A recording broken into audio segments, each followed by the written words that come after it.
I'm the dude. So that's what you call me. Are you a virgin?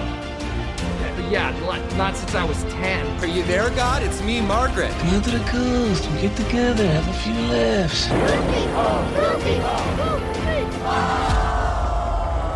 Gentlemen, you can't fight in here. This is the war room. Can I return it if it doesn't fit? It always fits. Eventually. Welcome back, movie minglers. This is Caveman. And this is Maggie. And today we're doing a special bonus episode for the month of June. Yay! Hooray! Our last special bonus episode was last month, obviously, in May, for May the 4th, Star Wars. And if you haven't listened to that Star Wars special, please do. It was so much fun to make, and having our friend Joey over was a lot of fun as well. It is 3 hours long, but, you know, what else are you doing with your day? We can promise, I believe, that this podcast isn't going to be 3 hours long. This one should not be. I mean, you'll know when you see the podcast. We'll see what happens. Today, on the special bonus episode, we are doing Tron Legacy. This is a favorite of ours. We love Tron Legacy. Ever since you and I saw it in the theater. I never saw it in the theater. No, that's true, because you were pregnant. I've only ever seen this movie on home video, and honest to God, if there was ever a chance for me to see it in the theater, I would jump at it in a heartbeat, because I fucking love this movie with my soul. Easily one of my top 10 favorite films of all time, which is sort of silly to say because I don't think Tron Legacy was very well received. No, not very well. But, like, this movie just makes me so happy. I have so much fun every time I watch it. Oh, this movie's fantastic. And this time, we got to have another person watch the movie with us who saw it for the first time. Yeah, we got to watch it with our son. When we sat down and watched it, he seemed interested, and so not only did he watch the whole movie with us, he also took notes, which I thought was He took super notes, cute. yeah. He really wanted to, like, Mom and Dad are taking notes. I want to take notes, too. Yeah, so you will hear him a little bit later on, because he's going to sit down with me in a little bit, and we're going to talk about the movie together. Obviously, movies are a big thing in our family, and this movie actually has a lot to do with our child, because I was deeply pregnant with him when this movie came out, and actually prevented me from enjoying a lot of the more fun things that Caveman got to enjoy. It prevented you from going out in public and doing things that were a little more, that took effort. Yes, yeah, because I was just very pregnant with the boy. Going into a public space like a theater and sitting down for a couple hours. I was so uncomfortable. And, okay, so the first time you ever saw this movie, I believe, was in a D-Box. A D-Box theater, yeah. Do you want to explain to the listeners what a D-Box theater is? So a D-Box theater is specific seats are assigned to you. Not the whole the whole theater doesn't do it, but certain seats will move backwards, forwards, up and down, vibrate. They go with the movie. They're programmed to react to what you're seeing on screen. So a few things in this movie right off the top, every time I rewatch this movie, the first thing that comes to mind is when Sam is riding his motorcycle really fast through the streets of L.A. Do they even? I mean, the movie is filmed in Vancouver, but I don't think we know where NCOM is.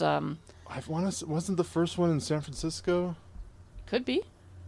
So maybe it was San Francisco. I don't know. But he's riding his bike through these streets really fast. Gets chased by a cop.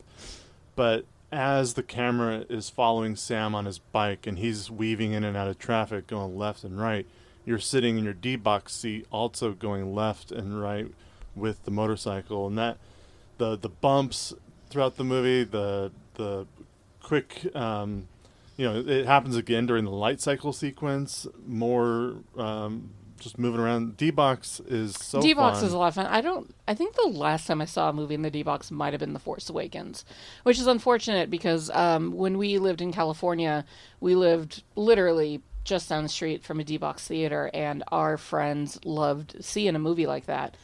So we went all the time, and we saw the Avengers in the D-Box. We've seen just a ton of movies in D-Box seats, and they're a lot of fun. Like, it was our version of the IMAX. We had an IMAX that was like 30 minutes away. 45, yeah. Much traffic. farther. Yeah. But So IMAX wasn't always the thing that we went towards. No, but unless it was really special movie or shot in IMAX specifically. Mm-hmm.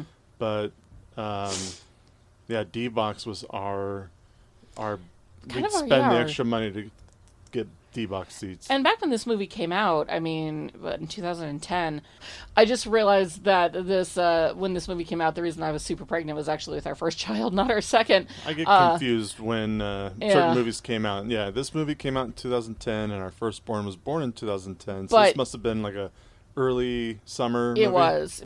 So I wasn't able to go see Tron Legacy in the D-Box because I was pregnant with our first child, but I also couldn't enjoy Electronica, which we'll get to in a little bit, because of my second child. So either way, being pregnant and Tron is not the best thing for me. There's no chance of me being pregnant when Tron Ares comes out, but it also has Jared Leto in it, and yikes. That might prevent me from watching it. That's definitely going to prevent. No, I'll be there. I'll watch it. Begrudgingly, and only because Jeff Bridges is in it. But anyways, back to the D-Box. They're great movies. It's great fun to like sit in your seats and have them go up and down and side to side. The vibrations. I know that they exist still. I know that like 4DX uses D-Box seats, but I don't know if the local theater where we live now, that's about half hour outside of town. 4DX and D-Box isn't something we go after anymore. Not really, which is unfortunate because it's all about RPX. Is a lot of fun just because of how great the sound and picture is. But I mean, if we could find an RPX theater with the D-Box seats, that would be pretty legit. And as I long just don't as think those exist it's a anymore. D-Box where I can have my feet up, like RPX seats do. Well, the seats do lift you up. The D-Box seats, I remember, like they would like raise you up so your feet weren't really ever touching the ground. Or at least mine weren't, because I'm a little on the shorter side. I like my feet up because I don't like... Anyways, Tron Legacy. We love it. We do. And, since this is our second bonus episode, we're going to have a little shot. Yeah, let's have a shot. Cheers. Cheers.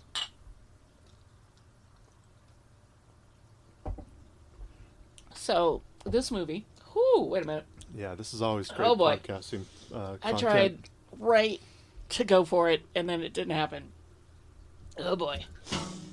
So, Tron Legacy. It was directed by Joseph Kosinski and was released in 2010. Joseph Kosinski also directed Top Gun Maverick, which is a massive hit last year. And then he also directed one of my favorite sci-fi movies, Oblivion. Oh, Oblivion is... We really should make Oblivion a special bonus episode for our series eventually, because that is a film that, despite the fact that it has Tom Cruise in it, is so fucking good. I think he's just fine in it. Yeah. He's in fact, I don't have any negative things to say about his performance in that movie. I have nothing negative to say about Oblivion in general. In fact, if you don't know, because I feel like Oblivion was not necessarily a big hit, at the very end of our podcast every week, when you hear a female voice saying, Are you an effective team? We are an effective team. That is from the movie Oblivion. Are you an effective team? We are an effective team. Another movie with phenomenal special effects and a soundtrack that just slaps so much harder than it probably needed to. But the soundtrack to Oblivion is top tier fucking just incredible. It's really good. Done by the band M83. Yeah. Ooh, I got to see it live one time. Oh, it was a fantastic concert. Yeah, and you got to see them perform Oblivion live, and then you recorded it for me because you're a good husband.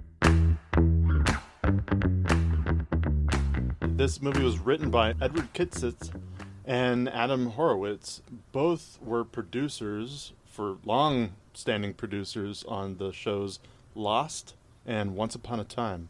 I'm guessing writing producers. They're not the head executive producers. Those were a couple different guys, at least for Lost. But writing producers do get some higher credits and are usually more in charge of story, and they get like more say than a regular kind of Anyway, it's look up writing differences between regular executive producers and writing producers. It's fun. But yes, the music. The music was done by Thomas Bangalter and Guy Manuel de Homem Cristo, also known as Daft Punk. Daft motherfucking Punk. Daft Punk, who were huge fans of the original Tron. And the director said that when he was interviewing them for the film, they knew so much about the original Tron that he felt like he was the one being interviewed and vetted, because they had kind of a better idea of what the sound for this movie would be than he did even. This soundtrack is one that I listen to. Listen to this soundtrack from beginning to end at least once a month. Several of the songs are just so important to my soul. I even wrote in my notes that to understand this soundtrack is to understand me. The song Disc Wars, which follows, precedes the song Clue, are my two favorite songs off the soundtrack, with The Game Has Changed being immediately following as the third, and then Outlands, and then I'm not going to list the entire soundtrack. You're about to. I am about to. All, by the way, off the top of my head. It's just such beautiful music, and they were helped with the creation of this score by none other than Hans Zimmer, who of course is the GOAT. Yeah, he helped with the orchestral parts, yes. At least arranging those parts, and so he wasn't even credited. No, he wasn't. It was purely just out of the sake of, helping them out, because Daft Punk had never done a proper movie score before. Love Hans Zimmer so much. If nothing else, people have a lot to say about this movie, and it's not always good. I find that people are like, really, Tron Legacy? When I'm like, yes, it's amazing. But the soundtrack of this film is it's flawless. There is not a bad moment in it. It is absolutely beautiful. I adore this score so much, it's one of my all-time favorite. I would say that after probably the Lord of the Rings score and honestly, I would say immediately following the Lord of the Rings, Tron Legacy is my favorite score ever written for any movie ever, and I am sort of including the entire trilogy in the Lord of the Rings there, but it would definitely go The Lord of the Rings, and then Tron Legacy, and then I'd probably have to think about what would be number 3. But just off the top of my head, it's my second favorite score of any film ever. Well, because I'm a music nerd, when it comes to Daft Punk, I consider the Tron Legacy soundtrack as one of their albums, and my ranking of Daft Punk pretty much goes Discovery, Random Access Memories, Tron Legacy, and then Homework. And I know there's not any Daft Punk fan, but I know there are a lot of Daft Punk fans who do not like Random Access Memories at all. What? I know. That album is perfection. They're essentially like Homework and Discovery, that's it.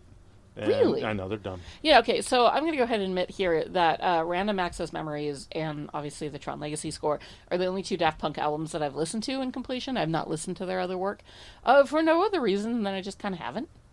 But Random Access Memories, when that album came out, it was like the album of the summer that year. And again, it is still an album that I play all the time. I mean, I will put that album on from beginning to end, even still. At work, at home, in the car. That summer, too, was really special because it was our last summer that we lived in California. Oh, yeah. Yeah, and that album played constantly. At friends' houses, we went to a pool party where they played it. I blasted that album in my car, driving back and forth through work or just going to home or whatever I was doing. It was just constantly played, and heard it on the radio a lot. It holds up, too. I realize that Get Lucky has kind of... I don't know if it's gotten annoying for some fans or not. Like, the way that sometimes when an old album, you hear a song so much, they're like, all right. Get Lucky still smells slaps. Like Teen Spirit. Ooh, damn. Throwing down the Nirvana hate, which I like because they would have sold out. I love Nirvana as a band, but Smells Like Teen Spirit has been way overplayed. But let's not get into... Yeah, we don't need to... We don't need to put down bands right now, because we're talking about Tron Legacy, which is a wonderful film, and more people should watch it. Claudio Miranda did the cinematography for Tron Legacy. He also did Top Gun Maverick and Oblivion, so obviously the cinematographer and the director like to work together. Top Gun Maverick, to me, wasn't really what I would call pretty. Oh, you mean The Force or A New Hope? Yes, it was a remake of The New Hope. But what they did with Top Gun Maverick, putting the cameras in the cockpit and just the realistic look of flying with these pilots was so much more. That was the part of the movie that I liked the most, was that camera work in those cockpits compared to even the original Maverick, which has great cinematography and some great shots from jets, because they'd have a jet with cameras on it filming other jets, but a lot of other camera work used in the original Maverick movie, or I should say Top Gun. The original Top Gun movie had a lot of models that they blew up, obviously because you can't blow up a real jet. Well, I mean, if you're Tom Cruise, you can. In Tom Cruise, you can, but he wasn't a stunt actor back then. But we're not talking about Tom Cruise right now. Even though Oblivion is an absolutely beautiful movie. Fuck, it's such a great film. It is so beautiful. The cinematographer also worked on Life of Pi, which is another just beautiful, beautiful movie. Which I've never seen for emotional reasons. I just don't want to cry watching it. I don't think it's as emotional as you think it might be. It's still going to make me cry. And sometimes I'm not in the mood. Didn't you read it? Nope. I thought, because we had it, didn't we have it in our It was book before club? I joined. Gotcha. Yeah. Yeah, I read Life of Pi and then immediately watched that movie by Ang Lee. Oh, I should have known that. Ang Lee, who did Crouching Tiger, Hidden Dragon. Brokeback Mountain. Brokeback Mountain, yeah. Which is very different movies. Tron Legacy had a 51% on Rotten Tomatoes, which is unfortunate. That's the critics. That's the critics. Which audiences at least gave it a 63, which is better. That's still a D though. It's better. It's not. I always look for, you got the splat for the rotten, but then you got the knocked over popcorn. So this popcorn was not knocked over. Oh, yay! This kind of surprised me. I mean, they did use a lot of new technology for this movie, and we'll get into that too, especially Jeff Bridges' face, which I think is one of the things that really turned a lot of people off of this movie, because it's really glaring at you. But it cost $200 million in 2010 to make this movie. Quite ambitious to be given that kind of money to a first-time director. And we just to pull back the curtain on the production of this podcast, we just finished watching The Dark Knight. Yes, we did. And The Dark Knight was made for $15 million less than this one. Well, I mean, if you... I did read on IMDb... That's the difference probably between CG work and Nolan, who doesn't do CG. This movie was filmed over the course of 64 days. The post-production work took 68 weeks. So... It's not necessarily. I mean, it looks so clean. This like, movie, other than the special effects in this movie are so good, so good. Like, yes, Jeff Bridges' DH face looks weird, and this is the first Disney film where they just like, we're gonna take a chance. And the second film to have de-aging after The Curious Case of Benjamin Button. Which that was the first movie to have. I'd have to say, The Curious Case of Benjamin Button, when they make Brad Pitt look like back in Legacy of the Fall. Or Legends of the Fall. When they make him look like that, or even some of his older pictures, he looked great in that movie. Like, they did a good job in that one. So I haven't seen that film in years. But it's also a darker film, and that seems to be the thing that helps a lot for some kind of hide the creases and the rough parts and shadows, right? Hide what they couldn't finish in time, or what was too expensive. I've watched enough of Corridor Digital with you to know that, like, and just enough movies in general to know deepfakes weren't a thing back in 2010. Deepfakes weren't a thing, and also, you hide the special effects in darkness, which is why a lot of superhero movies and battles take place in darkness. It is easier to hide the mistakes and hide the rougher edges in shadows than it is to have them glaringly out in the light. And this movie, despite the fact that it is a very dark film, is very bright. Very bright, pretty, it's clean. So beautiful. Like, everything just looks so... The vehicles, the ground, the buildings, everything's just so perfectly smooth, and it's it a shame has a that really nice people look to it. only associate the special effects of this film with the kind of, not great de-aging. The light cycles look phenomenal. The light planes look phenomenal. The Solar Surfer looks great. And you're right, just the buildings in general the world that this movie exists in. The opening with the grid and Yeah. the buildings and the camera turning sideways and going through the Tron logo. Which I bet was a lot of fun in the D-Box. It looks so cool. Outside of the de-aging, I would say that the special effects in this movie are, especially for 2010, are phenomenal. And I would urge our listeners that if you guys haven't seen this movie in a bit, go back and rewatch it and give some grace to Jeff Bridges' face. Give it some leeway from the time that it was made in, and compared to what we're seeing now. I mean, I've said it once, I'll say it 1,000 times. Jeff Bridges walked so that Kurt Russell could run. Kurt Russell, especially in Guardians of the Galaxy too. Yeah, looks amazing. He looked amazing, but they wouldn't have gotten there if it weren't for this film. Special effects, especially something like de-aging, it's a step, right? Like it's a staircase. You've got to keep going up in order to make it look better. So each time, it looks rough in this movie, and it's rough in this movie. But it doesn't take away from the fact that this movie rocks, and that everything else outside of the de-aging is spectacular. The costumes. Those costumes were lit up with actual lights that ran on lithium batteries that only lasted for 12 minutes, and that were so hot that the actors had to stand under like just giant AC vents to cool them down in between takes. Like, those suits are beautiful. They look so good. And, I mean, right now, so I've got IMDb open as we're talking, and it's just kind of showing the trailer on repeat over and over. And, like, there are no bad special effects in this film outside of Jeff Bridges' face. But considering what I would like to do to Jeff Bridges' face. They took a chance. Yeah. And, like I said, it was so that they're like, we're starting with this. Yeah. Next movie they did got a little better. Next movie they did got a little bit better. And now we're looking at like Michael Douglas looked great as well when they did Ant-Man 2. The de-aging has got, especially for the MCU movies and the Marvel movies, has gotten so much better.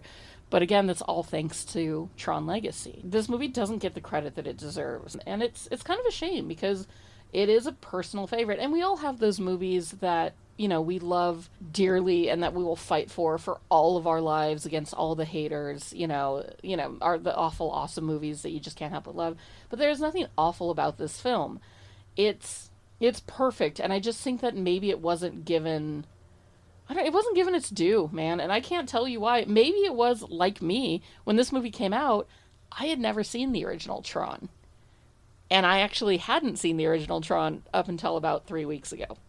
When I said to Caveman one day, when we had a couple free hours, I went, you know what, we're going to be filming, or we're going to be recording Tron Legacy soon. I've never seen the original Tron. Let's watch it. I thought I was going to hate it. Going into that movie, I was like, I've seen spoofs on it 1,000 times. The special effects are so bad. I mean, you want to talk about terrible special effects. The original Tron is rough. Yeah, by today's standards. Exactly. Back when it came out in the 80s, it was top of the line. And I was really worried that I would let my kind of preconceived notions about the special effects, because this movie is nothing but special effects. I thought it would ruin the film for me, but it got to the point where I was so invested that Caveman started laughing at me because I was like fully on the edge of the couch, hands between my knees, staring at the TV like, are they going to make it? Is everything going to be okay? Like, I got into that film. It's a really good story. It's a great story, and it is a beautifully made film. And I kind of had to look at it like the special effects were primitive. Like, literally sort of like almost Caveman-esque compared to what it becomes in Tron Legacy. See what I did there? Yep. It was, like that was the early world. And as, throughout thousands of cycles from that first part, from the beginning of the first Tron to Tron Legacy, the world inside of that computer adapted and grew and evolved. And, the original Tron's a great film. There's a 28-year gap in between the original Tron and Tron Legacy, and now there's going to be a 15-year gap in between Tron Legacy and Tron Ares. So I don't know, obviously nobody knows the full plot of Tron Ares, but I think I think from what I've seen on some clips on like TikTok and like the vague idea that I have about this film is that characters from the Tron world come out into the real world.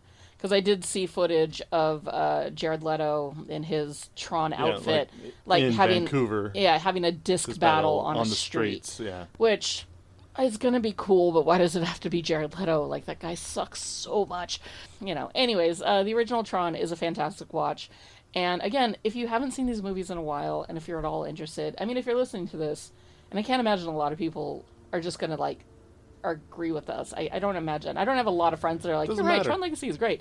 If you're listening to this, give these movies a shot again, because they're so much fun. They're good popcorn movies. They're good for a lazy afternoon. They're good for there's kind of nothing else to watch. You just want to watch Tron Legacy again? Yeah, let's put it on. And again, it's a beautifully made film. The acting's pretty decent, surprisingly. And the soundtrack slaps. The movie was made for $200 million, but it only made 172 in the theater, and which is unfortunate.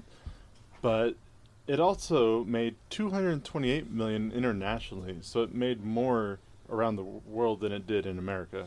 So it made its money back. Yeah, sort of. Unfortunately, I think the studio only gets 20 to 40% back from international theater market, but that's, you know, it's whatever. And then it made another $62 million from physical media once it came out for home viewing. Now, obviously, you especially, because you got to see it in the theater. I had wanted to see it in the theater very badly, but again, I was super pregnant, and my doctor hadn't advised for me going to see a D-Box movie, but he didn't advise against it. The first D-Box movie that I went to see was later that summer, and it was Inception, which is also great in D-Box. And we will talk about that when we do our Inception, because that's coming up on Nolan Fest. Nolan Fest. The Inception D-Box experience was a lot gentler. You know, it was a lot of like the seat pulling backwards in a sort of slow motion way when like everybody in the van is falling off that bridge. It's one of my favorite D-Box moments in Inception is the elevator. Just the D-Box makes you feel like you're in an elevator. And when it gets to the top, it stops and your chair kind of... Yeah, it does that little jiggle that you feel. Yeah, it was cool. So I was able to see a movie in the D-Box that year. It was just that it was Inception and not this one. Nonetheless, my whole point is that we've been fans of this movie from the get.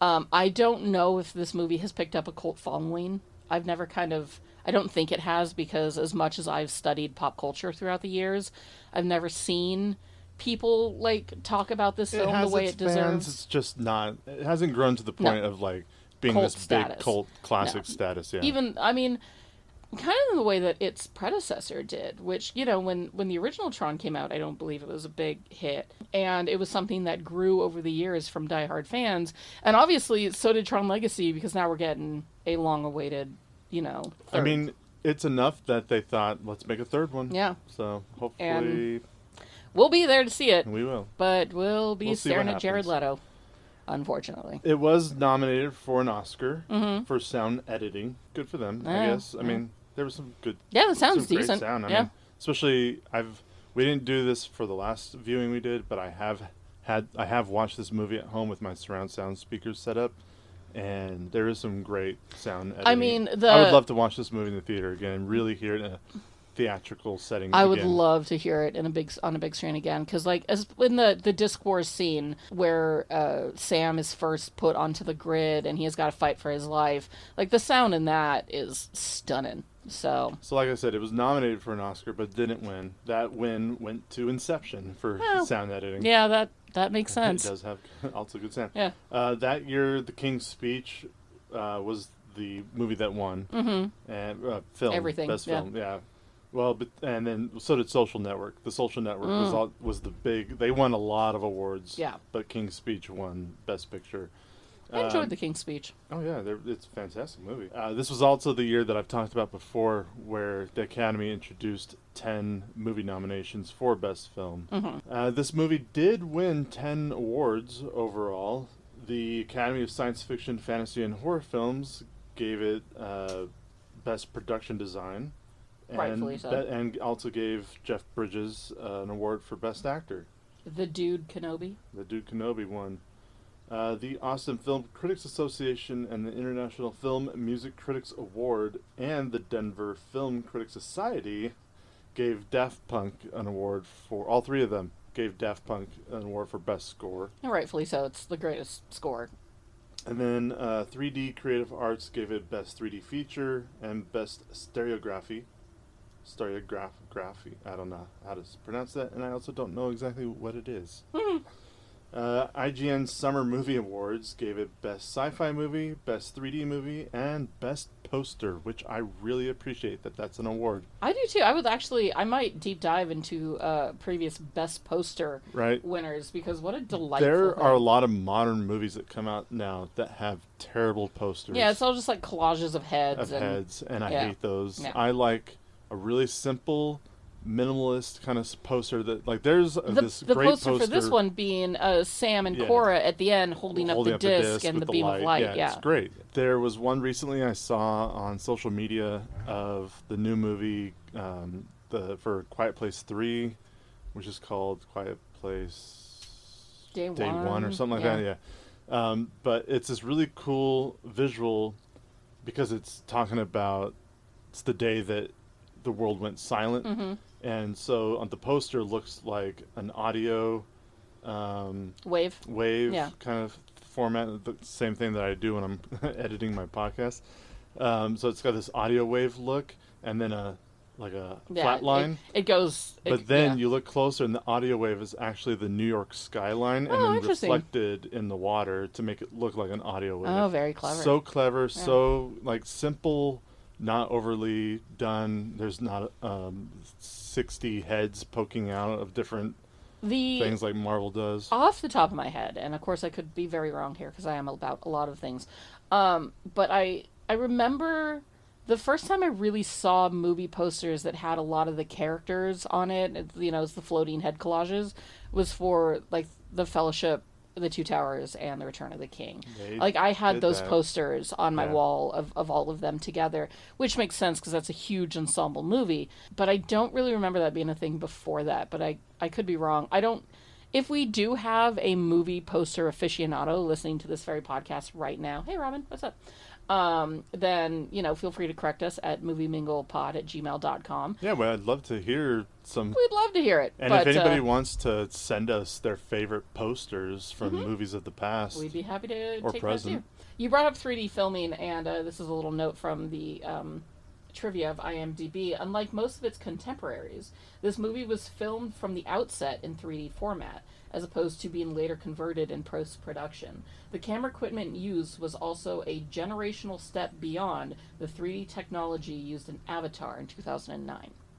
So, this movie is meant to be seen in a 3D format, and again, if I ever had the chance, I would jump at it so fucking fast. I want to say I saw this in 3D as well. I think I saw this movie twice, and because I don't think I saw it in 3D and D-Box the same time. Oh. I thought I went and saw it in D-Box and then went again and saw it in 3D. Is it possible, because I've been sitting here saying I've only seen it, you know, at home. Is it possible that you came home from seeing this movie in D-Box and were like, you've got to see this movie on the big screen, and then we went to see it in 3D? Because I don't have any memory of seeing this movie in a theater. Right. But, if you don't remember, you have a better memory than I do. Yeah, but I was also very pregnant.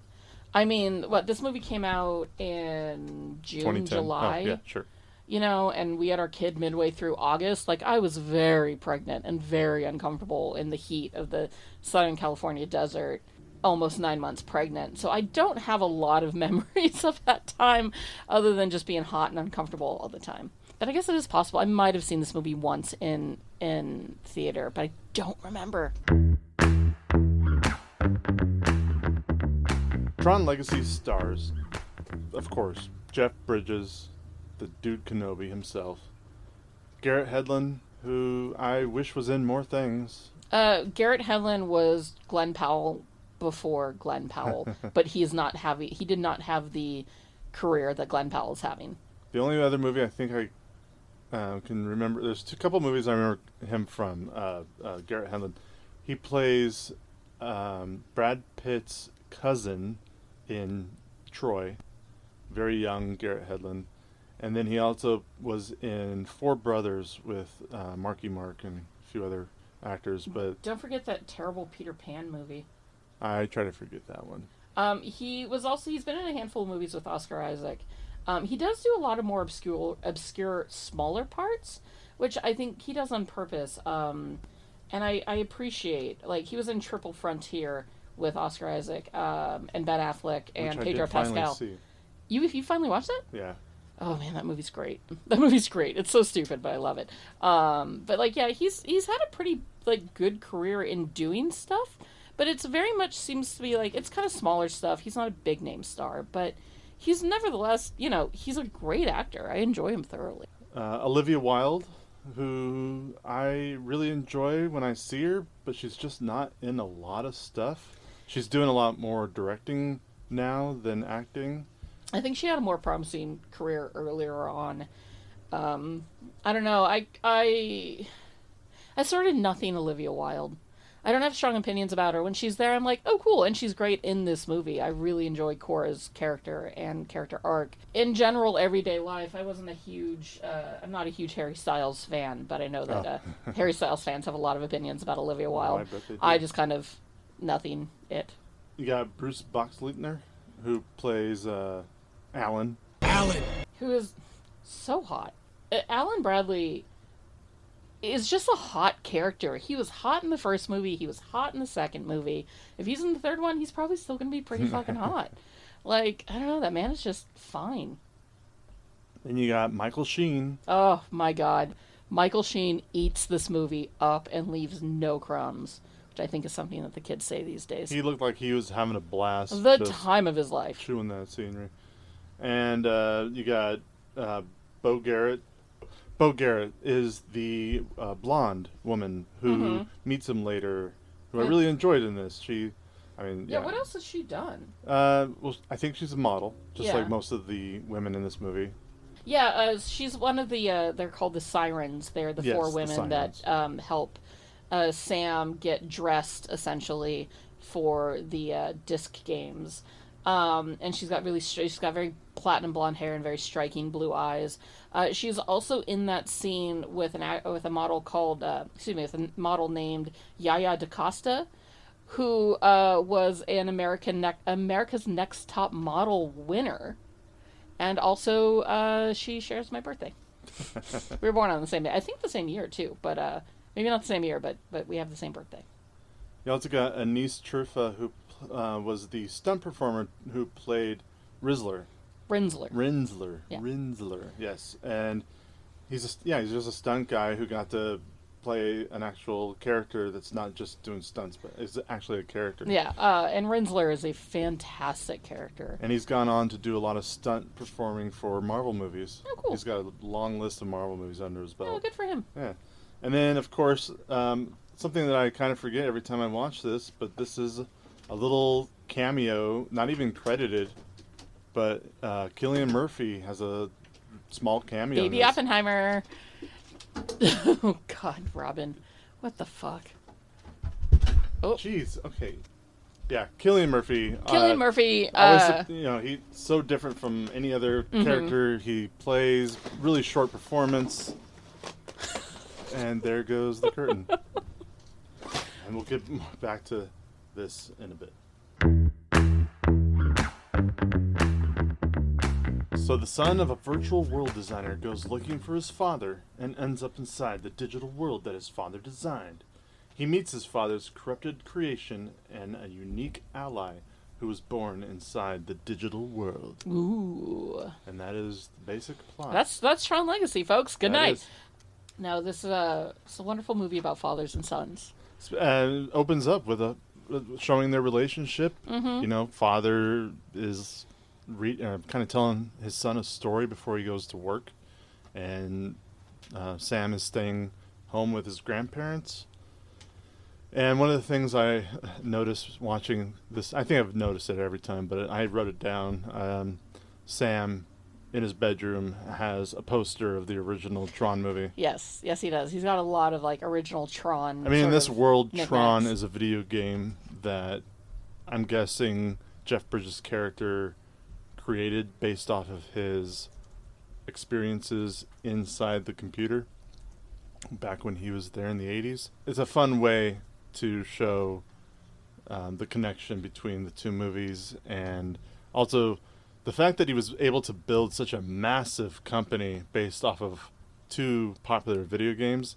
I mean, I know in the video game world, you get a great hit on your hands, your company. I mean, Nintendo started back in the 1800s, but like, look at what they've. I'm just saying that Nintendo has obviously created a huge empire out of video games. Atari has created a huge, Sega, all of those things. It's very capable of creating. You know, you've got one big hit on your hands with a video game, and yeah, you can have an empire built out of that. Look at Animal Crossing. I've never watched these two movies, Tron and Tron Legacy, back to back before. This was the first time I've actually sat down and watched one and then watched the next one. I mean, what was it, like maybe a week apart from each other, something like that? A week or so, yeah. But when Sam is breaking into NCOM and he's like, whoa, that's a big door. That's a big door. Great callback to the first movie where Jeff Bridges says the same thing. I will say something about the original Tron, is that although the digital world is, the special effects are rough, but ultimately you kind of let that go while watching it. The real world of Tron, they filmed on such incredible locations, like actual places too. I set up a lot of cameras in that. And other sort of like giant science facilities that they've got, as their quote unquote NCOM, like computer spaces, but were actually existed, and they're pretty phenomenal. Like it's proper like set design and location at its best, and that was something I was very impressed by with the locations that the original Tron was filmed in. I also really like the keyboard. Ed Dillinger from the first movie, the boss, the head guy who was under Master Control's control, he has this great like touchscreen keyboard that he uses. It almost looks like glass with buttons underneath it, all touchscreen. And then, which has to exist these days, right? I'm sure there's a version of it other than your phone. Yeah, because your phone essentially is the same thing. Shit. But it takes up the whole desk. And in this movie, Sam, when he sits at the computer, once he's in Flynn's arcade, he wipes all that dirt off of it and starts typing on it. I'm like, man, if I would love a touchscreen glass desk. Yeah, it would be pretty cool. It'd probably get a little annoying because I love tactile and feeling the buttons push down. I love the clack of a keyboard. Clack of a keyboard? Just like a clack of a typewriter? No, it's just the best sound.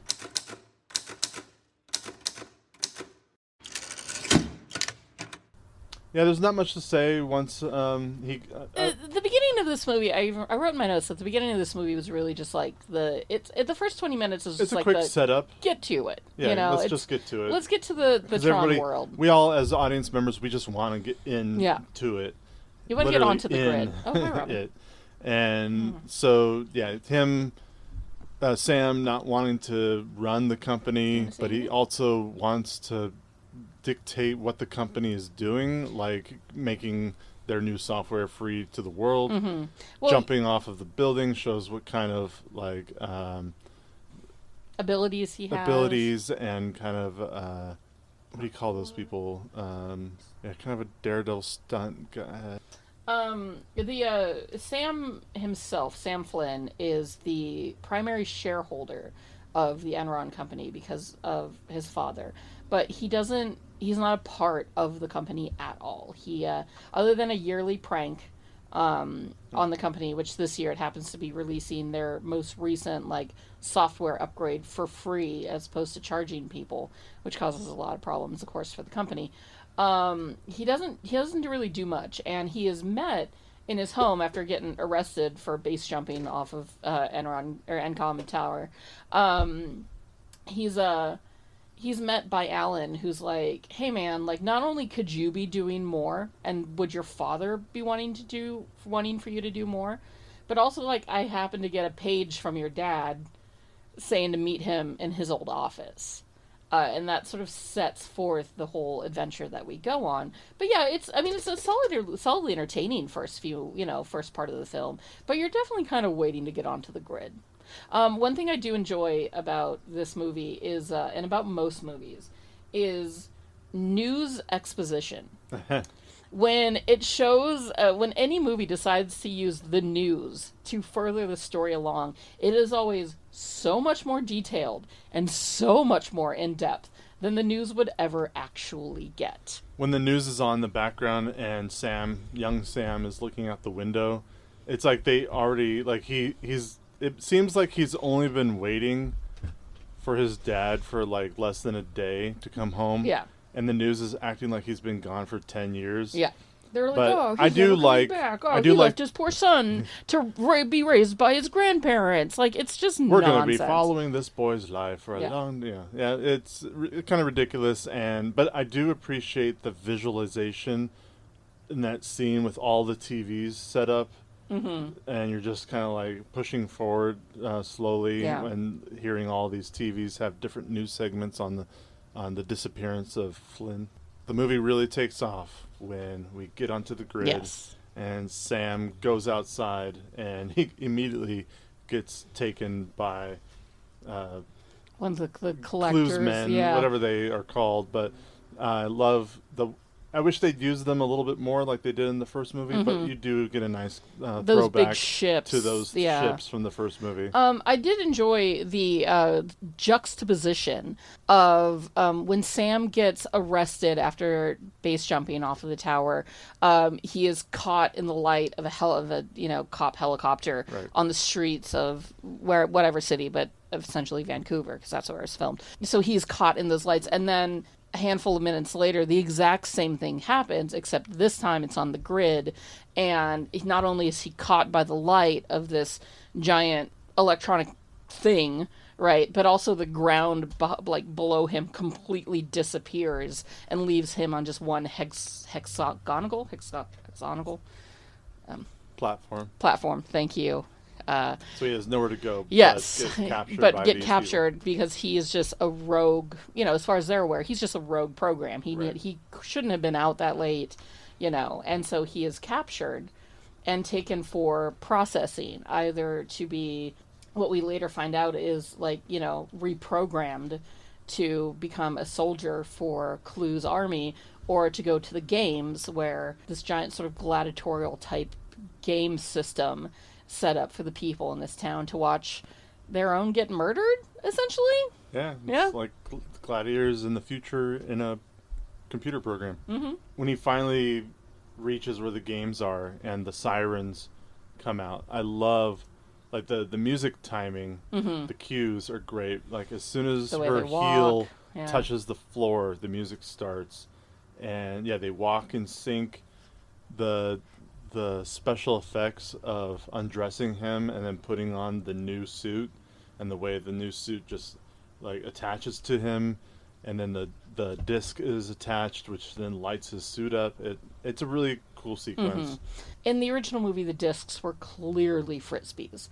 They were so clearly frisbees that you have to kind of cackle at it, because they're straight up frisbees. The discs in this world are a lot more beautiful. They're these stunning round sort of glass type objects. But when he gets his disc and they put it on his back, his eyes kind of digitize, which is a thing that I always really appreciated, because although he's human, this disc is supposed to know everything about him, and so it does a quick scan of his whole brain and his whole life and soul, which I do find very interesting. But I always loved that moment in that scene where his eyes kind of digitize and become one with the grid. Yeah, and then that starts one of your favorite score moments. One of my favorite songs.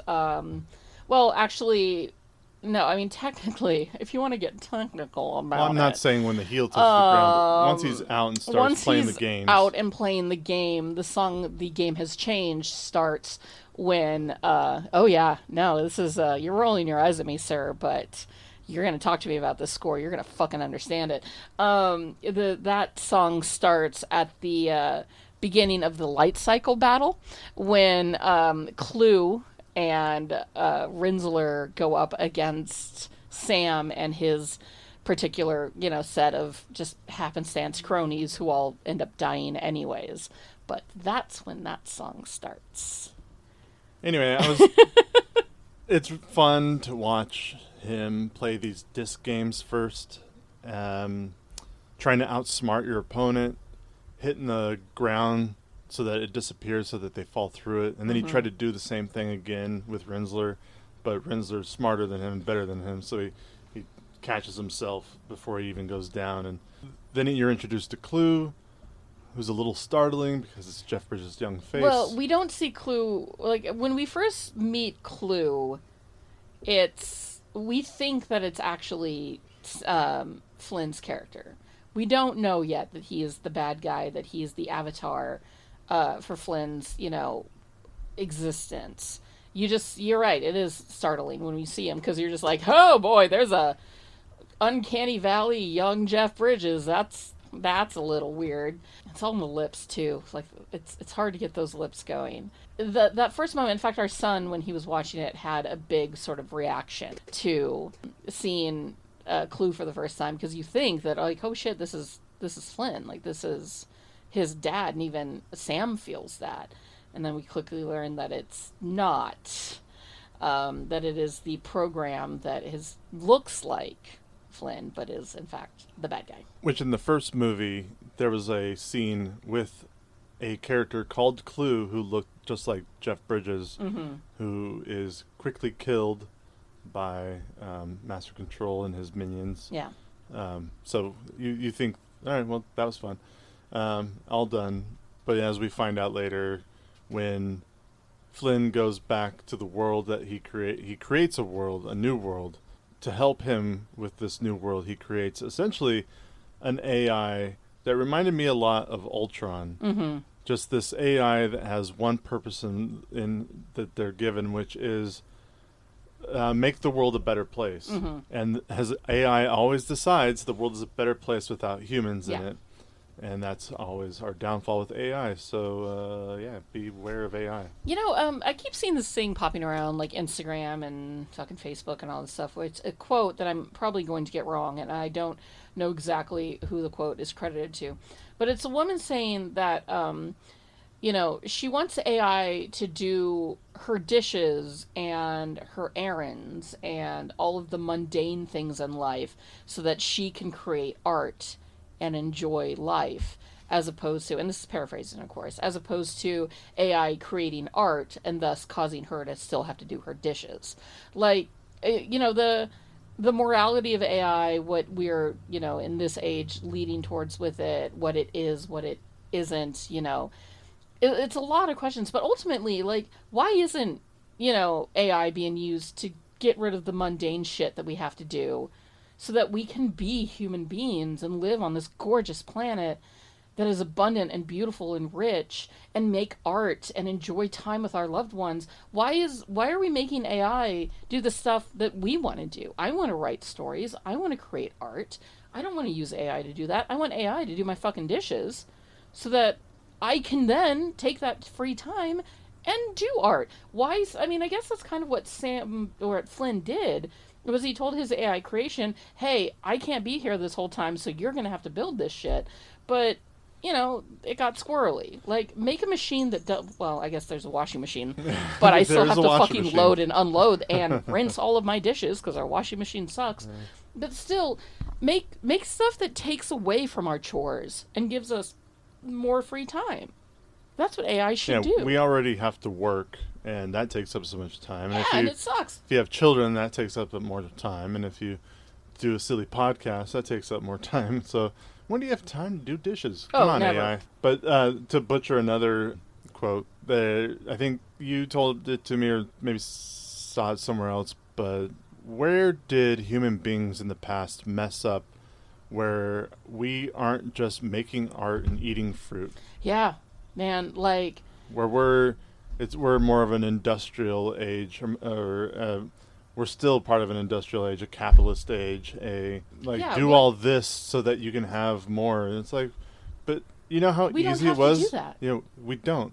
But we've created the world. Well, I mean, that's the problems of the capitalistic society. It's that the people on top want more money despite the fact that they can't do... Robin, fuck off.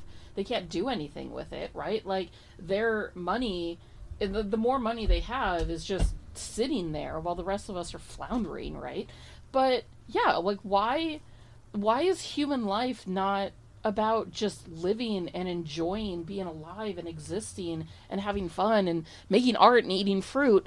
You know, why is it about fucking having to go to work and having to, you know... Pay a mortgage and afford a car and, you know, do all of this nonsense when we could just... Human beings got it wrong. Robin and cats with small and tiny smooth brains got it especially wrong. Will you fuck off, please? It's a shame that we've allowed society to kind of think that our labor is worth more than our artistic side. And it sucks. It sucks. I know that they say do what you love and you never work a day in your life, but very few people actually get to do that. And I would much rather just, like, live in a society where I could just, like, eat fruit with my friends and hang out with my kids and hang out with my shapoopy and be really happy instead of having to fucking work. Korra's entrance is great during the light cycle battle. The light cycle battle. Light cycle battle is great. Pretty the fucking fireworks, metal. the slow motion, the music, Mm-hmm. the when both Clue and then Sam slow motion make their bikes come out and race around, and the way the great way that they're able to, his team is able to work together to take out some of Clue's people on that light cycle battle was always fun to watch. It's always one of my favorite parts. The light cycle battle is pretty legit. Turn up loud. It's funny that you brought up the fireworks. So the fireworks are very digital. It's a very, you know, the fireworks are bright against a dark sky, which is what kind of fireworks are. But it made me think, as soon as you said that, the first thing I saw in my head was the fireworks in Dune 2.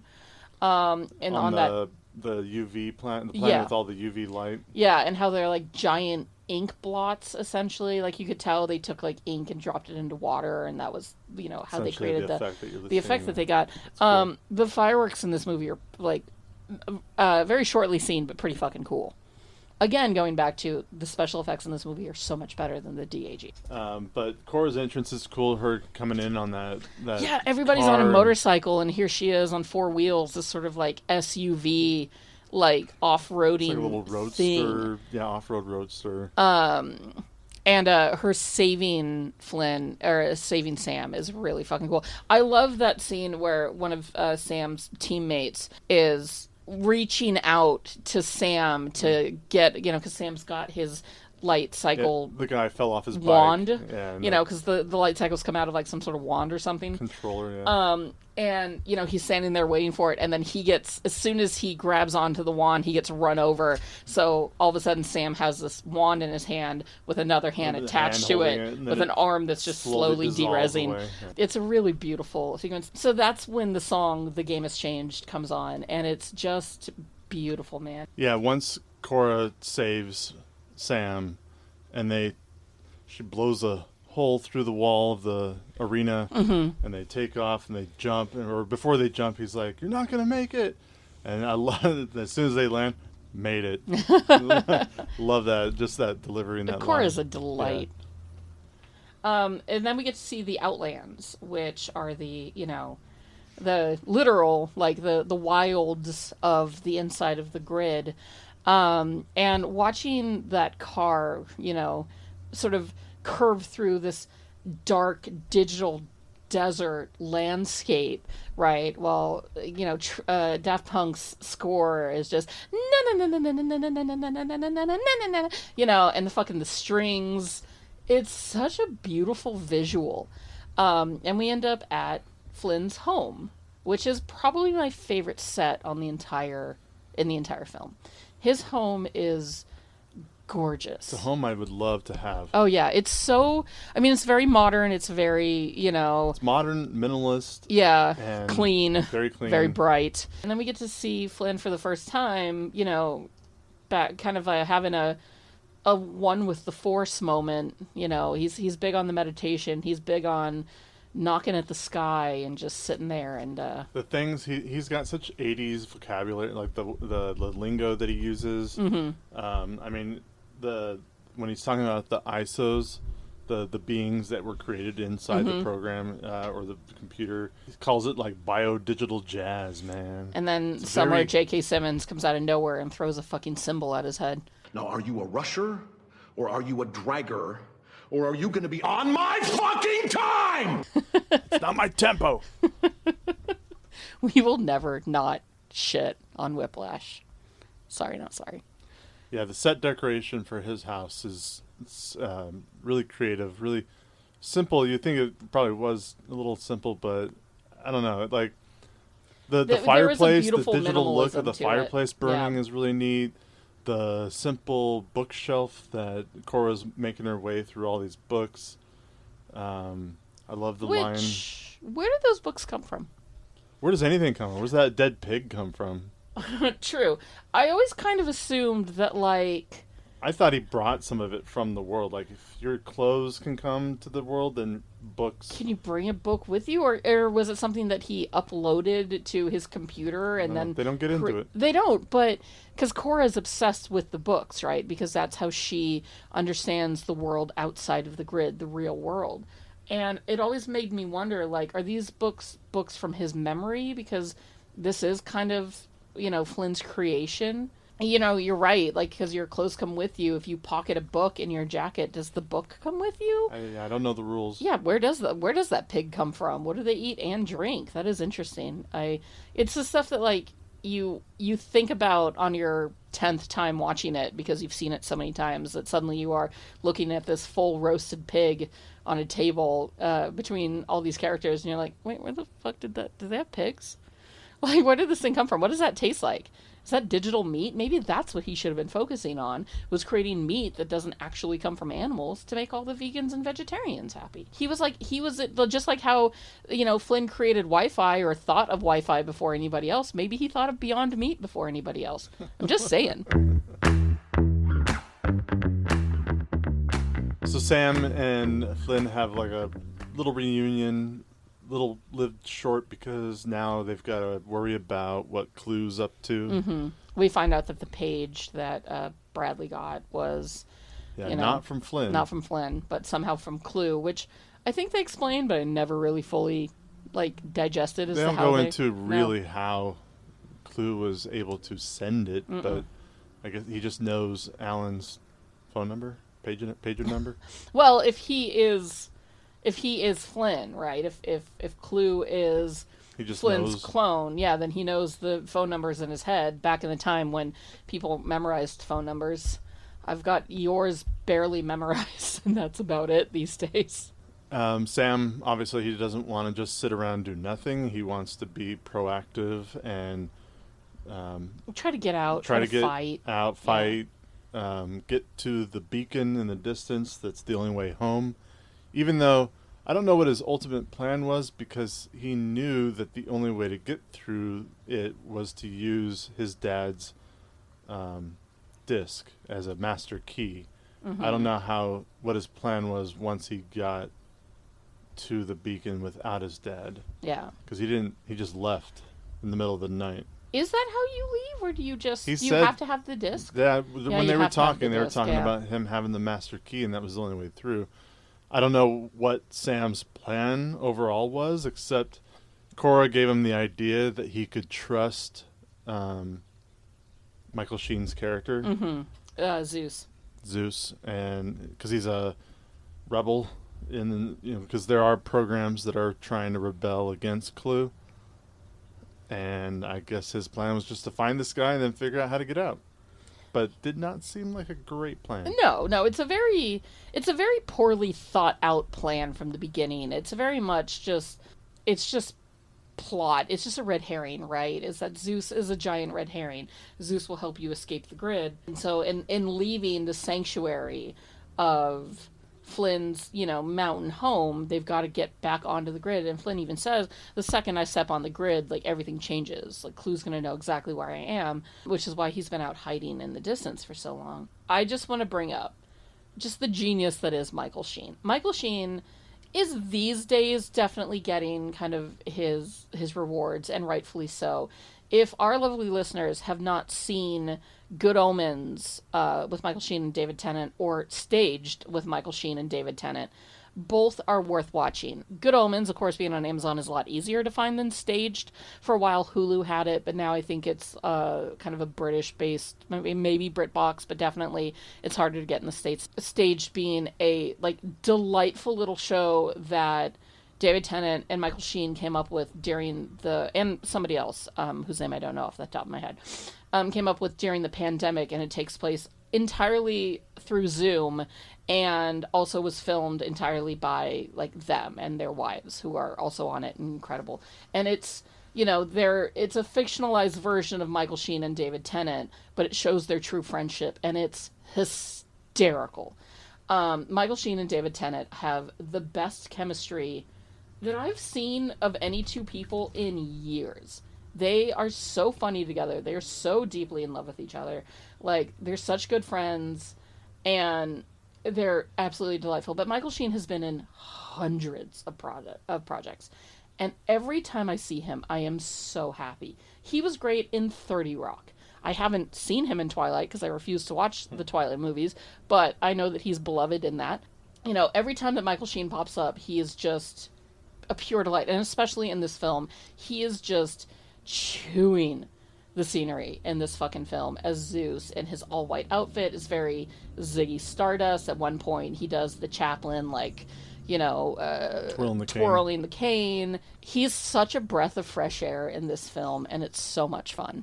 Or one of my favorite Michael Sheen roles was his character in Underworld, where he plays a werewolf. Oh yeah, see, he was in fucking Underworld. He's been in everything. I love that character and his performance. We need to get Michael Sheen in the MCU. It's a terrible movie, but it's really fun to watch. No, yeah, I mean, what Underworld movie isn't It's terrible? an awful, awesome movie.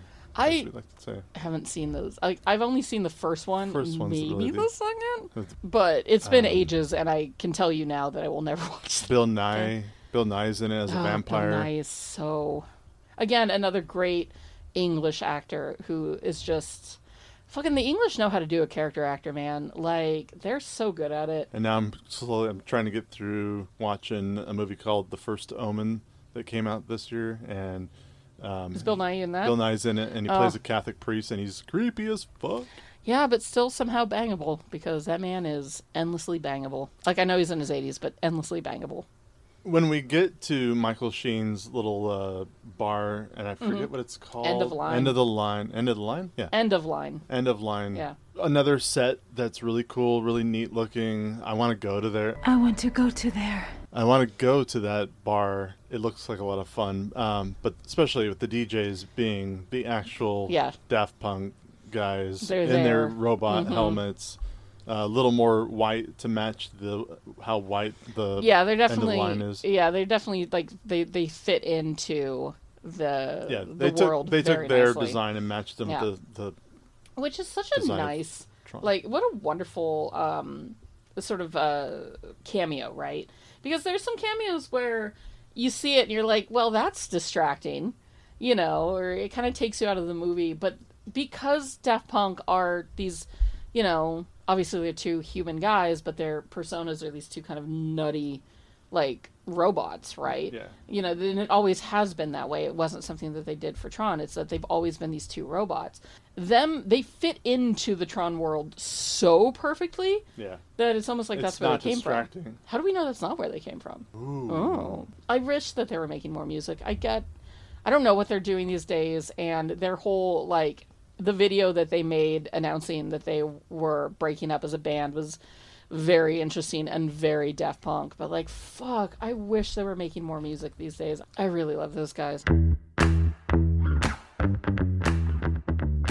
The bar is beautiful. It actually kind of reminds me, so we may as well take the time to start talking about Electronica. Electronica was a Disney California adventure party, essentially. It was like a nighttime party that ran from Disney California Adventure held a night dance party entitled Electronica in the Hollywood Pictures Blacklot to promote the movie. Electronica featured a live DJ, program, server, and siren dancers, a replica of Flynn's Arcade featuring classic games and Tron, end-of-line club where alcoholic drinks were served, performances by Laserman, and a face character named Eckert, an equal to Castor being Zeus, the Michael Sheen character.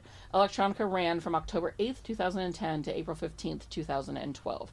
So when it ran on weekends, I think. I think it was like a Friday, Saturday, Sunday thing. When we lived in California and had passes to go to Disneyland, we could only go like Monday through Friday, on the off seasons, right? You could never go on weekends. So we happened to have a day where it was either a Friday night or maybe a Saturday, and we were able to get in somehow, or we paid to get in. I don't know. I thought a friend got us in. It might have been, yeah. It might have been an employee. Yeah. You can get people in for free. Got us in, I think. Because Electronica was closing, and it was one of the last few weeks that they did it, and we wanted to be there for it, to see it, because we love this movie.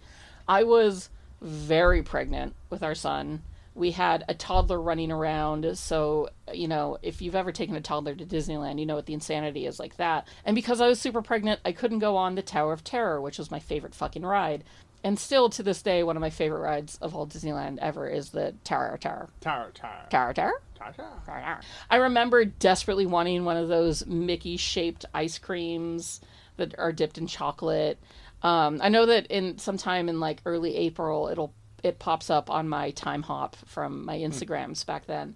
By the end of the day, when Electronica started, I was exhausted. Here I am, April to August, 6 months pregnant. I am torn. I'm just devastatedly tired. It's hot because it's in Southern California. It's the end of the night. I'm exhausted. And I remember, Caveman took our firstborn out with our friends, and they danced in the big dance party, and I sat on a bench off to the side, completely exhausted, next to the stroller, watching this couple just absolutely go to town and make out with each other in just the most softcore way, while I was just sitting there very pregnant and very sad because I didn't get to go on all the rides I'd wanted to go on. Rides, dancing. There were, like you said, there was alcoholic drinks. Yeah, I couldn't have any of the alcoholic drinks. In fact, I remember I had a couple of the cocktails, and they were really good. Yeah, I couldn't have those. I couldn't enjoy so much of that day, which made me such a sad panda. I think I was pretty bitter about the whole experience because I was just so unable to participate in the joy. And of course, obviously, it's not always about that. I do have a picture from that day that I cherish of Caveman, myself, our young toddler, my giant pregnant belly, and Doug from Up, which is a very, very cute photo. I didn't get to enjoy Electronica nearly as much as I wish I could have because I was super pregnant with our son, who, you'll hear from in a few minutes here. I remember that one of the drinks came with, a plastic ice cube that, lit up. Yeah, it was a battery-operated ice cube that went into your drink, and it had a little LED in it to make it look blue. I think they were, blue, and they might have had different colors, but... we had that forever. Just made the drink look really neat. I wouldn't be surprised if we rummaged through some of the boxes that we still haven't opened after 10 years of living up here, and we found it tucked to the side. We had that thing for ages. But yeah, that was my experience at Electronica. Caveman, do you remember anything about Flynn's Arcade? I vaguely remember going inside of Flynn's Arcade. Yeah, I think I hid in it from the heat. That was one of my favorite parts. I mean, the cocktails were fun. The dancing was fun. Live music is always a great time. But I think them recreating Flynn's Arcade from the inside and out, you would walk up to this tall building that looked just like it was in both movies. It had Flynn's Arcade, that the neon lights lit up outside. Mm-hmm. You walk in, there's a bunch of arcades, including Tron in arcade form. And they even had Flynn's Loft that you see in the first movie. And they did not have a secret door behind the Tron arcade game, though. That you're aware of. That I'm aware of. There was a line to play that one, funny enough. Whereas I don't even remember all the different arcades they had, but they were all from essentially the 80s, some 90s stuff in there too. But Yeah, that was really fun. Just how much detail Disney always puts into everything Disney they do. Doesn't skimp on its shit, which, take or leave Disney, it's a giant corporation. It doesn't necessarily treat its people very well. It is what it is, right? Like, Disney is what it is. But it's created a lot of really wonderful things, and it has, over the years, been... Like, they don't fucking skimp on the details. If you've spent any time in Disneyland, which Caveman and I have spent so much time at Disneyland, the details are there, and it's beautiful. Like, it's fucking beautiful, man. It's so delightfully insane, the details that they put into their shit. And so, yeah, when they recreated Flynn's Arcade, they recreated Flynn's Arcade. And joining us today is a very special guest. It is our son. Hi, buddy. Hello, my name is Jack, and Tron is a movie that I love because I love video games, so that's the reason I love this building. Wonderful. Movie, sorry. That's okay. We were really excited to share it with you because this is a movie that your mom and dad love a whole lot. Can you tell me what you liked about Tron Legacy? I just like to say one thing. Now that was a big door. Yes, that is a very big door. I liked when he jumped off the building. He kind of became Spider-Man when he was like swinging on the light post. Mm-hmm. Also, just imagine living in a garage. Like, I feel like living in a garage with a motorcycle is just my entire life. You would like to live in a bunch of shipping containers turned into a house with a motorcycle? I mean, it kind of looked cool, but that's not exactly my dream house. So, Jack, do you want a motorcycle? Kind of. Okay, well, I will tell you the exact same thing I told your daddy when he said he wanted a motorcycle, which is over my dead body. Like, you can get one when I'm gone, because I will not have you on a motorcycle. Why? Because they're dangerous. You've got to be incredibly careful driving one, and then you have to worry about all the other idiots on the road. Although, you would look really cool on a motorcycle. I'll give you that. Also, the arcade was just absolutely insane for me. Yeah. I love how there's like a Pac-Man noise in the background. Yeah. It really just gives arcade. Yeah, it gives arcade. I love that. Yeah. What are your favorite video games? My favorite video games are like the more popular ones kind of like Roblox or like Minecraft. You are very good at Minecraft. You've been playing Minecraft since you were very young. Like a very young boy. Yeah, like I've been playing Minecraft for so long, I feel like I could just spend one entire day playing Minecraft. I could probably beat it. Yeah, I think you could. I mean, you've beat the Ender Dragon hundreds of times. Yeah. Yeah, in some way or another. Like, I feel like I'm always walking in on you fighting the Ender Dragon. You're also really good at Terraria. Yes, I also love Grounded. And you're great at Grounded, too. So, yeah. Like, Grounded has so much. I feel like I could do entire, like, episode of me just nerding out on Terraria and Grounded. But this is Tron, not... No, this is true, but I'm just trying to give the listeners a little idea of what you're about. Yeah. If you had to pick a video game that you were, like, sucked into, sort of the way that Sam is sucked into Tron, what game would you want to be? I feel like the game that I'd absolutely love to be in would probably be Grounded. I think you'd be really good at Grounded. I'd be very scared for you because of all the bugs and weird robots and things. I don't even really know the lore of Grounded, but I think you'd survive it. It's as long as you were made big again.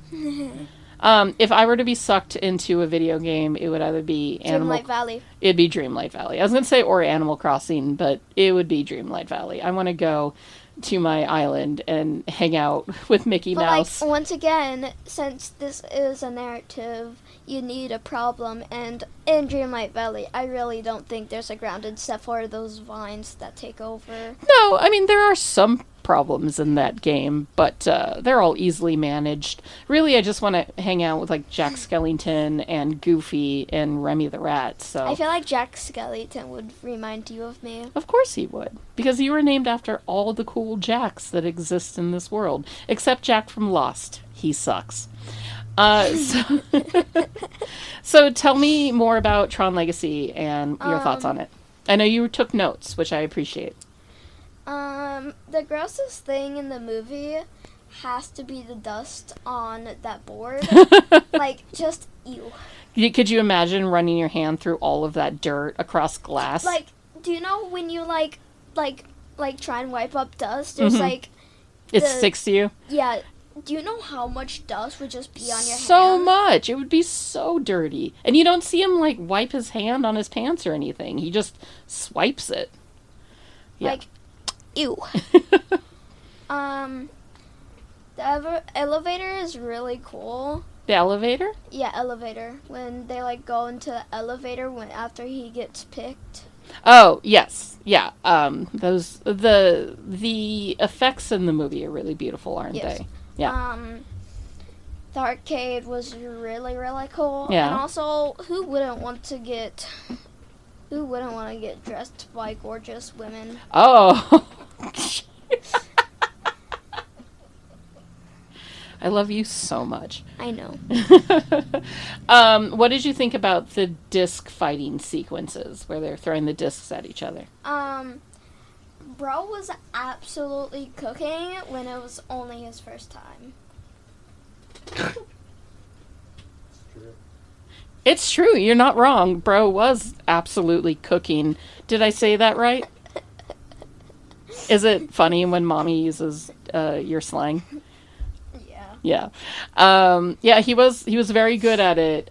He was fairly athletic. What did you think of Rinsler, the bad robot that had the 2 spinny discs? Oh. Like, that's cheating. How does he get 2 but he only gets 1? Like, that's not fair. Not fair. Well, I mean, he is, like, the main henchman for the bad guy, so of course he's gonna get an upper hand. Well, yeah, but he still... Maybe? No, it was a tie. It was a tie. And he got brought up, and the his dad was like, "I am not your father." Yeah, you had a big reaction to that. You were like, "Oh, really?" And I wrote in my notes that you had a reaction to that scene because I found that very funny. As soon as I heard that part, I was like, "I am your father." What's that from, Jack? Star Wars. I love you so much. My nerdy boy. He played some baller moves. Who did? Sam or Tron? Or, Sam. Sam, yeah. Sam had some baller moves. On the light cycle or just in general? So, do you know when he was fighting against the girl, I think? Because I remember he was fighting against somebody. Yeah. And then as soon as they, like, jumped towards him, he, like, smashed the ground. Yes, yeah. That was very baller. That was very baller. Robin, what did you think about the light cycle sequence? Like the bikes that went around and had yeah. I completely forgot to talk about that. Yeah. But the light cycle was really, really cool. Mm-hmm. And once again, he was carrying the whole team, and he was cooking for his... Well, not exactly his first time. No, he has been on a motorcycle before. Like, we got to see him on one But in real also, life. he's played the game Tron before. And he has played the game, yeah. And I will say, they should turn Tron into a sport in the future. Or, because if they did, I'd probably play it. But a video game would be the same amount of coolness. You know what? I'm kind of shocked that they haven't made, like, a video game. I think they tried a couple of times and they weren't great. Yeah. But honestly, all they would have to do is just do like the disc wars and the light battle, the cycle battles, and those would be pretty legit. I feel like the light cycle would be the easiest one, is because it's just like the same concept as Sliver.io. Mm-hmm.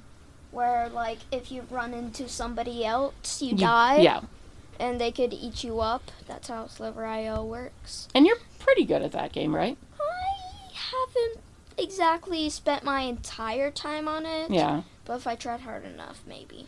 Well, I've always told you when you've hit rough parts of video games that you just have to keep trying. Yeah. Because the more you try, the better you get. I mean, that's how it is with all games. You get better as you do better. Do you have any thoughts on Flynn, the dad living out in the wastelands? That's probably a dream home that I would have in mind. It was a beautiful home. Just being by yourself with like a cool looking campfire. I know that I'm like really happy when I have people around me to talk to. Mm-hmm. And well, he had Cora. I mean, Flynn had Cora there. Yeah. He did. But you would like to live in that giant glass house with. Yeah. It was like such a view. Yeah, it was a great view. But like, I feel like that view would have been so much better if it was like more greenery. Yeah, if it wasn't just dark all the time. And just pixels. I'm pretty sure that's what it was like. Yeah, I mean, it is in a computer, so. Yeah. Isn't it funny that entire movie took place in a video game that's only like the size of your fingers, held up about an inch apart? Yeah. Like, it's nuts thinking about how all of that took place in a smaller world. I know that this is, like, this part was, like, really, really cool. Uh-huh. Because, I love how at the end of the movie, the dad, like, explodes to, like, protect his son. Yeah. And his... bad guy, the Clue. Yeah. Yeah. But the dad protect Sam. Yeah. And his Cora. Yeah. What other thoughts do you have about the movie? What else did you write down? I will say, before I talk about more of that, but like, I feel like Cora and Sam are like a good couple. Yeah, you think they're gonna get together? Yeah. Maybe have a weird little like computer human baby. Maybe that's what AI becomes, is computer human babies. That'd be weird. That would be weird, yeah. His dad really left to get the milk / left to get the cigarettes. No, his dad straight up was like, yo, I'm going to work, see you later, and never came back. That is... The songs are, like, so good. Yeah, what did you think about the music? The music was really, really cool. Mm-hmm. And, when I was talking about when the dad exploded, I forgot to talk about how, Sam, like, put the chip into, like, a necklace. Yes. So then he will always remember his dad. Yeah, which I find really, really amazing. Really sweet. Yeah. Going back to the music, did you have, do you remember any of the music in any scenes that you liked the most? No, not exactly, but I'm pretty sure at, like, the end of the movie when they were in the, ships. Uh-huh. And they were, like, flying around shooting at each other? Yeah. Yeah. I feel like that music was really, really well done. That song is called Clue, and it's my second favorite song on the soundtrack. What was your first favorite? It's called Disc Wars, and it takes place right before that, when they're running around trying to get Flynn's disc back from Clue. What did you think about the nightclub sequence? It was really, really interesting, and I honestly really thought the guy... Zeus? Yeah, the club owner? Yeah. Yeah. Zeus. I really thought he was going to help Sam, but then the betrayal that happened was absolutely insane. Yes, it was. It's a good scene. Do you have a favorite scene from the movie overall? I feel like my most favorite scene would probably be the fighting scenes. Mm-hmm. Like the light cycle and the disc games. Yeah. The disc game. The way Clue just appeared at the end part. At the beacon, yeah. At the beacon was like really, really interesting. And at first when I saw him there, I was like, why didn't he just go into the portal? But then I remember the key is the dad's disc. Mm-hmm. I forgot about that part. Yeah. But when I remembered, I was like, oh. Yeah. And then he switches his disc for Cora's, I think. Yeah. And so Cora's got the real disc, and that's how they escape. Yeah. Yeah. Is there anything else you want to talk about with Tron Legacy with me? So if you were to rate the movie 1 to 5, what would you give it? Well, I absolutely love video games. I feel like there was some really awesome plot twists. Mm-hmm. The arcade looked amazing. The whole movie looked amazing. The movie is beautiful, yeah. Soundtrack's great. I don't think there's really anything bad about it. Okay. So what would you rate it? Probably like a 5. 5? A 5 out of 5? Yeah. I respect the hell out of that, Jack. I like that a lot. Jack, thank you so much for being on this podcast with us. Mm-hmm. I love you with all of my heart and soul, and I too would destroy an entire computer system to save your life. So just always remember, if you ever get stuck on a computer game, I'm coming in after you, all right? Thanks for joining us today. I love you, Jack. Love you too, Mama. Thanks. Bye! So one of my favorite parts of this movie is a very simple use of one word. When Clue is asking Flynn whether or not he's supposed to continue the mission, and Flynn just replies, "Yeah." Flynn! Yeah? And it's so goddamn... that Jeff Bridges' line reading of that line cracks me up every time we watch it. Every time I hear it. Yeah. It's very, very funny. I think that ultimately, okay, so de-aging aside, right? It's not great. We've all admitted that. The rest of the movie's great. De-aging's, all of that aside, Jeff Bridges has to be two characters in this film. And on the one side, he is a father trying to do whatever he can to protect his child and his creation. And on the other side, he's the very thing that's trying to destroy the child and the creation. Clue wants to... the creation, because he kills all the ISOs. We haven't really talked about the ISOs, which I still don't fully understand how they're these, like, bio-digital jazz beans. It's that essentially exist something out that in he wasn't planning on, or he didn't know about them. He wasn't planning on them being there. They just one day appeared. Mm-hmm. So... like they were just birthed by themselves, yeah, essentially? it's almost as if God created Earth, and then humans just showed up one day. Yeah. Well, maybe it was the evolution of all those different cycles created an evolution of people. And the ISOs are ultimately destroyed by Clue because he's a dick. And they don't fit into his perfect idea of what existence is and should be in the digital world. But, Cora's the last remaining ISO, and although they talk about how she could change everything in the real world, I guess we'll have to see... Her existence could change the real world. I guess we'll have to see in Tron Ares whether or not that remains. If they even continue that story, or if they have something completely different. Or maybe, wouldn't it be funny if, like, Cora and Sam had a baby, and that baby is like the new Jesus or something, and that's the whole reason that Jared Leto has to come out of the Tron world to try to destroy them. Wouldn't that be fucking... I bet you that's the plot. Jesus Christ. I bet that's the plot right fucking there.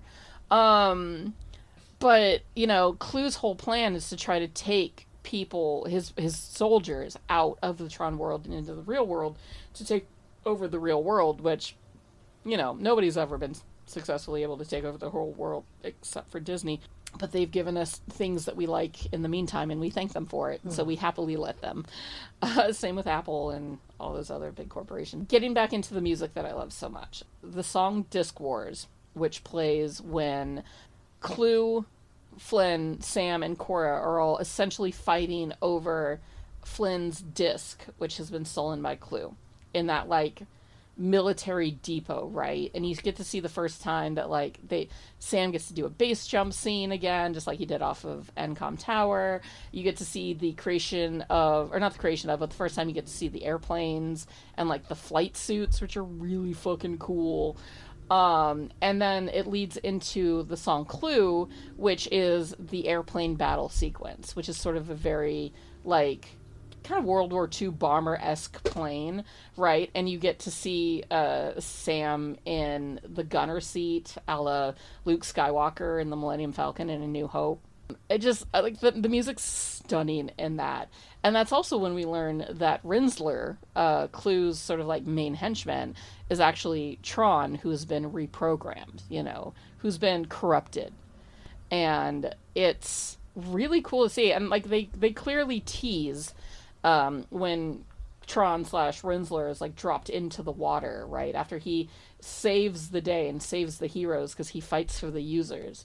He's shot down and he drops into this digital ocean, and you see his lights flicker from orange, which is the bad color, to white, which is the good color, and then you never see him again. But I hope that Tron is a character that we get to see again in the third one. I mean, I hope so. Tron should be in every movie if you're going to name the movie Tron. Yeah, this is very true. Even though Tron has never been like a main character. He's It never... is funny that it's been named after him. Yeah, Jeff Bridges got most of the attention in the first one. Sam gets most of the attention in the second one. And yeah, hopefully they give Tron some more screen time in the third one. But yeah, that whole sequence, that whole battle in the so air cool. is really fun. It's especially in the theater.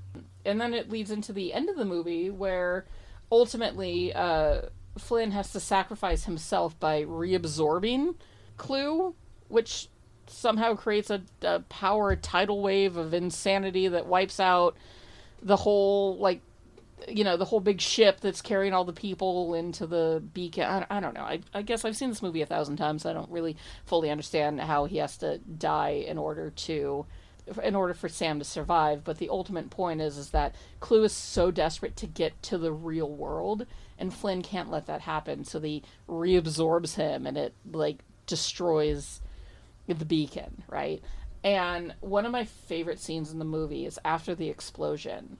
You just like you see it from the point of view of like a beach in this digital world, and the light goes out, and there's this big shock wave of, you know, Flynn's sacrifice, and then there's this moment of stillness of the water lapping at the shores. And I think that that's such a beautiful moment of, like, I'm so glad that the directors and the writers focused on that particular scene, because after this like big life altering thing happened, like the world is still just it's still there and still the existing, yeah. But yeah, it's just water on the shore kind of sound to it, which does make you wonder what happens to the rest of the world. I mean, yeah, they don't tell you, they don't show you, but or all those other programs. Well, I know. It's enough that once Sam gets out, he saves the world onto his phone. Well, there's a big flash drive kind of connected to his phone. Yeah. But it makes me laugh that this giant 80s computer can be, all the memory of the hard drive on it can be saved. Well, and he hangs it from a necklace, yeah, too. Well, the chip is connected to his phone. It goes to the chip. Anyway, yeah, he takes the chip, puts it around his neck so that his father's always close to him. Mm-hmm. And it is funny that, right, like I remember growing up with computers, and as an elder millennial, like obviously computers came into my life as like late kid, early tween. I remember how big they had to be for such little space, right? The fact that my phone that I'm holding in my hand at this very second has like, 128 gigabytes on it? I think it's more than that. Yeah, you know. It's 256. Oh yeah, it could even be bigger than that. But the fact that it has that, you know, and it's just this little rectangle that fits in my hand versus what 256 gigabytes looked like back in the 80s. Like how much space was needed to store all of that memory. And now it's just a problem of like, oh shit, I've got too many photos on my phone, I gotta delete some. It's incredible how technology has advanced, which I guess is also kind of the point of this movie, right, is the advancement of technology.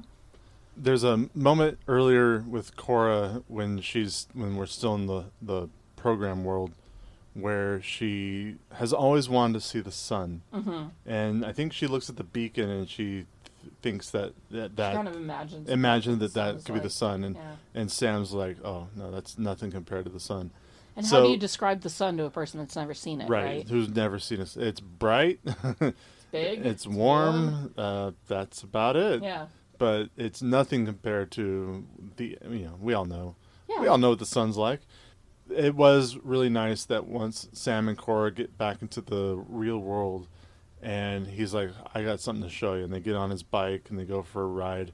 And just that when the sun rises and the camera focuses on her, and she just closes her eyes and she can feel the warmth of it. Such a beautiful scene. And, sunrises are just one of Earth's greatest beauties. Mm-hmm. I thought it was a fantastic ending. It really is. The movie ends in such a beautiful, hopeful way, which I always thoroughly enjoy. And, apparently Jeff Bridges is coming back for Tron 3. I don't know in what capacity. Hopefully the de-aging's a little bit better. Hopefully not at all. Oh, wouldn't it be funny if they just kept it being kind of like Uncanny Valley Jeff Bridges? Just as bad as now as it is 2010. It would be fairly entertaining. But yeah, Tron Legacy, man, it's a great film. And again, this is a bonus episode for a movie that we love. And we love this movie. It is endlessly rewatchable. It's beautiful. I'll say it once, I'll say it 1,000 times. The score is incredible. It's funny, it's heartfelt. It's a really beautiful story of father and sons. And yeah, we're glad that we have this movie in our lives and that we enjoy it. We're glad that this is a movie that we share with our kids who enjoy it. It's a really, really great film. Do you want to rate it? Are we going to rate it? Let's do it. Yeah. I easily give this movie a 4.5. Easily. With the only docking being, Jeff Bridges' face is a little rough. But that's, everything else. I honestly, fuck it, 4.75. It's not a 5 You gotta pointer. go by letterbox rules. No, it's a 4.75 and you can eat it. I fucking love this movie and I will for all time. Caveman? I give it a 4. Yeah. Yeah, I love this movie. It's so rewatchable. Oh, it's so rewatchable. But yeah, it's got its issues, not just with de-aging, but little bumpy in the plot here and there. Who cares? Well, I know who cares, because when it comes to one of your favorite films, just because it's fun to watch. But you got to be honest about the things that it's got issues with. Yeah, I guess so. But still, 4 is a great. I mean, I was thinking earlier, I was like 3.5. Can I do a 3.5 star? Because lately, a lot of the movies that I've been seeing in the theater lately, I've been given 3.5s. 3s to 3.5s. That's very generous. But yeah, this movie is very special to me and Maggie. Mm-hmm. I mean, the score alone gives it a 4 for me. So, yeah. Yeah, it's a great movie and we love it, and that's why we decided to devote a bonus episode to it, because it's this movie is great, and we know it, and we want more people to know it. So yeah, check out Tron Legacy. So Maggie. Yes, Caveman. I have 2 questions for you. Kick it. First question is, would Tron Legacy have been better if Oscar Isaac was in it? I mean, it couldn't have made the movie any worse, so yeah, fuck yeah, put Oscar Isaac's perfect face in one of those skin-tight Lycra light-up costumes, and let me enjoy that so much. Well, then second question is, which character would Oscar Isaac have played? Well, he obviously couldn't have been any of the main characters, and he couldn't have been, Tron/Rensler. That's a tough one, because... Actually, I have 2 ideas. Oh, you have 2 ideas? Well, okay, so I guess you could have just made him Clue, because that would have been really funny to just make him Clue, although he looks nothing like Jeff Bridges. I think he could have been just, one of the people at the end of Line Bar, one of the Resistance members at the end of the Line Bar that has just a short quote or short line. Or he would have been really good as Clue's lackey. That was one of mine. Yes, who we don't talk about in the podcast, but Clue's lackey, Oscar Isaac would have made a great Jarvis, who, although the actor who does play Jarvis does a fantastic job, is this sort of cowardly lackey to Clue. It would have been great to see Oscar Isaac with bleached eyebrows and no hair in that skin-tight Lycra outfit. My other than, I was going to say the lackey, but then my other answer was one of the sirens. I would have loved that. Just him with his perfect beard, all of these three gorgeous girls, and then Skin Oscar tight Isaac's beautiful outfit. face and heels. Yeah. I would like that very much, please, and thank you.